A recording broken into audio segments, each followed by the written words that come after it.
Paprank ka pa. Prankster talaga. Prankster na naman. Hindi na paprank yan kanina NG sa pagkain ngayon. Magsisima yung pagkain.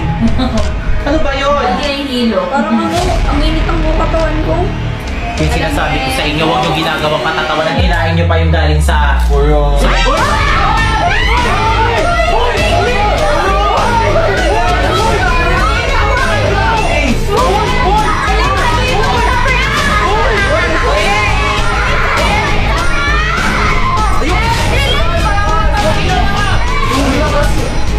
O, di ba lang? Prank lang siya. Sabi sa inyo, takot na yung masyado eh. Helay!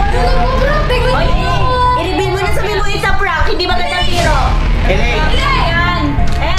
Helay!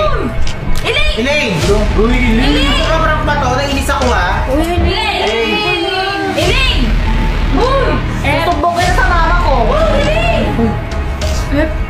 Ano ba? It's a prank. Ito ko, Eric. Ano? Nakita ako.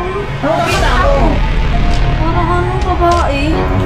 Si Kuya Eric lang kaharap mo. Diba? Malis ka nga dyan.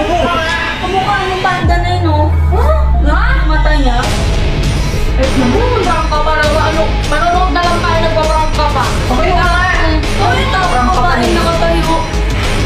Doon? Hindi makita. Hindi parang suminteryo. Parang nag-ano. Bumalik ako sa cemetery. Tapos ako nag-isa. Tingnan nyo na nga yan. Manood na tayo ng movie. Alam mo eh. Dapat panoorin. Sana kinuha mo na lang yung coke. Sana, di ba? Ay, tingnan nyo nga yung ligaya. Pag ako nainis, bumalik ka dun sa sementeryo.